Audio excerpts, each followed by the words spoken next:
Gold Coast historians say the fight to preserve the city's historic houses and buildings has been lost. More than half a century of rapid development has taken its toll on a city which continues to grow despite being in the midst of an economic downturn. It started as a farming community and quickly became a getaway for Brisbane holidaymakers.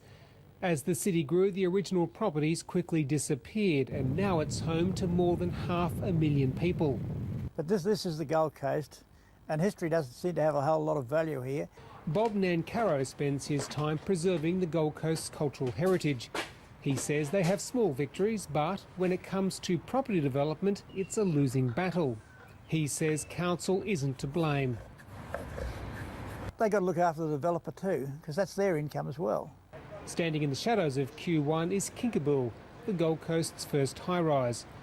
It was built in the late 50s and is on the Heritage Register. There are other buildings out there which I'm sure many people would think are iconic.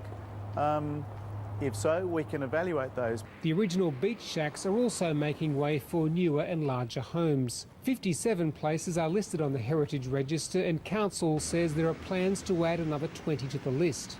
We can't preserve everything. It's a growing city, there are big demands. The Gold Coast City Council says it's doing its bit to preserve the city's heritage. It's just committed $400,000 to restore and renovate the main beach bathing pavilion. Council says it's up to the community to take a lead on the issue. Well, we'd welcome any submissions from the community. Yeah, it's constant change, and it always will be. We'd like to see more things preserved, but and we're trying to do our little bit to preserve it. But they call it progress, I think you'll find. The historian says much of the city's cultural heritage will have to be preserved on paper. Tom Forbes, ABC News, Gold Coast.